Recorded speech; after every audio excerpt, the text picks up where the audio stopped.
Hey guys, Moby here, and in this video I want to talk to you about my EK Chieftain and especially about the leveling on League Start. If you haven't checked out my rather endgame focused build guide to the EK Chieftain, then you should do it now. The link is in the description below. So once you killed Hillock, the first thing you should do is go to Tarley and get your reward. This is Molten Strike. This is probably the best skill that you could use at this level. And also you can go to Lesser and buy Ethereal knives. So here we have all the skills that you can get as a marauder in the course of Act 1. Apart from EK, this is Onslaught. You should buy this, of course, because it gives you also speed. Then we have Holy Flame Totem. This is strong early on. You can also test out Decoy Totem if you want to. War Banner is kind of useful because it makes enemies take 9% increased physical damage, and at the beginning EK is doing only physical damage. Then you could buy Dash or Frostblink as movement skills. Added fire damage is very important. Then we have Combustion and also Life Tap.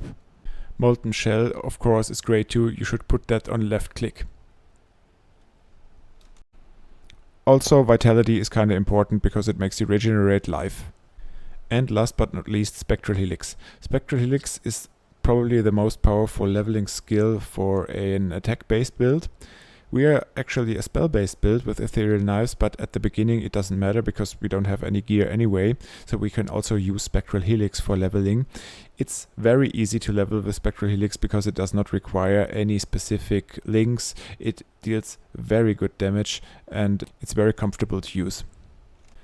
Leveling through Act 1 is definitely the most difficult part of our journey with this build, but things will get better with the end of Act 1 and killing the Siren. You get access to Spectral Helix from Nessa. Let's showcase the Spectral Helix. It doesn't need a lot in order to get going. So here we have some Act 3 footage right now. We also have the Herald of Ash, which is also very useful for the leveling and for the clear. Of course, you can also level with EK directly. It should be linked to added fire damage at the start and also to Onslaught, which gives you speed. In Act 2 you also get physical to lightning support, which is also a very good damage multiplier. So let's showcase it. I don't have Onslaught linked to it, so it's a bit slow, but I have added fire and physical to lightning.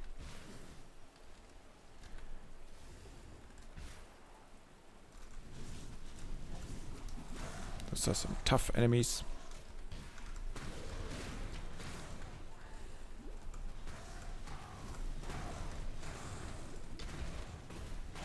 Yeah, I think it's going kind of well. Let's have a look at the early leveling tree. The route is kind of clear. We go this way for the life nodes, then we go up here. This node is already pretty strong for EK because it gives us 26% increased physical damage. Then we should go left and grab these two nodes. They are also very good for EK because we gain physical damage as extra fire, and also we can convert physical damage to fire damage. Then we go just straight up here, we go here and up there, and then we should go up here. And when we are in Act 2, we can go Elemental Overload, of course, if we have this mastery, so that the EK converts some physical damage to fire damage, and also we have access to physical to lightning gem, so that we convert 90% of physical damage to fire damage. Once we have done the first lap and grabbed Ngamahu Flames Advance, we convert 50% physical to fire, then we can also drop the physical to lightning gem. Then we should just travel here this way right and go here, and then probably this one, and yeah, these are very important ones. Yeah, so that is basically the heart of the leveling tree, I believe.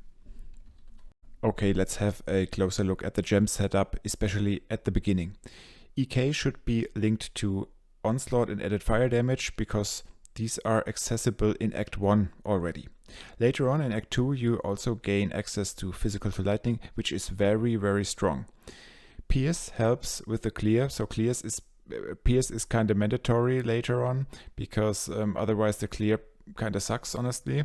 Then we have Inspiration, Faster Casting, and Life Tap. Life Tap if you have some mana issues, so that's very useful. Of course, we do not have access to 7 links or even 6 links at the beginning. These are just some suggestions depending on the gear and the color of the sockets that you have. Then you should have a setup spell totem linked to Wave of Conviction, because Wave of Conviction applies exposure, which lowers the elemental resistance of the monsters. Holy Flame Totem, as I said in Act 1, this is accessible and also kind of strong at this level. Combustion also lowers the elemental resistance, or the fire resistance in this case. Then we have Frost Blink, which is a traveling skill. It's linked to Arcane Surge. Keep in mind that Arcane Surge should be very low level in order to proc, so that it grants the 10% more spell damage with each use of Frost Blink. Molten Shell should be linked later on with increased duration and should be put on left click. Then we have Herald of Ash, Herald of Purity, and the new buffed Arctic Armor. This is very interesting. These 3 should be used from Act 2 on, or Arctic Armor maybe, I think it's accessible in Act 3, maybe in the library quest. So that's kind of good. Also Determination, of course, is an option. Also, you could test out Armageddon Brand with Combustion or Onslaught, for example, and also Flame Wall with Control Destruction, for example. At last, I put together some unique items that could be useful for leveling, such as Ashcaller, which covers enemies in ash and adds some fire damage to spells, for example. Kaltenhalt, which gives us extra physical damage as extra cold damage. Goldrim is a classic. Cloak of Flame just got buffed and seems to be very strong, especially for the Chieftain Ascendancy. Cairo Ward, for example, gives us projectile speed, projectile damage, and movement speed. Gamma Hussein, fire damage to spells and attacks, as well as Barracks Pass, gives us some cold damage. And Belt of the Deceiver also gives some global fist damage. Almost all of these items can be used with the EK and with Spectral Helix. Just the Ashcaller wand should be replaced by something else if you want to level with Spectral Helix. Of course, these are just some suggestions. You can also use some rare items. Especially, you should look for spell damage, cast speed, fire damage, later +1 level to physical spell skill gems. The critical strike chance or critical strike multiplier are not needed as long as you take elemental overload. Later, when we go with the Maligaro's gloves, we will remove elemental overload. Then we can go for the critical strike chance, not for critical strike multiplier, because it makes no sense with the Maligaro gloves. Of course, I will put this very stripped down POB into the description below. Thank you very much for watching, and I wish you a very good league start. See you.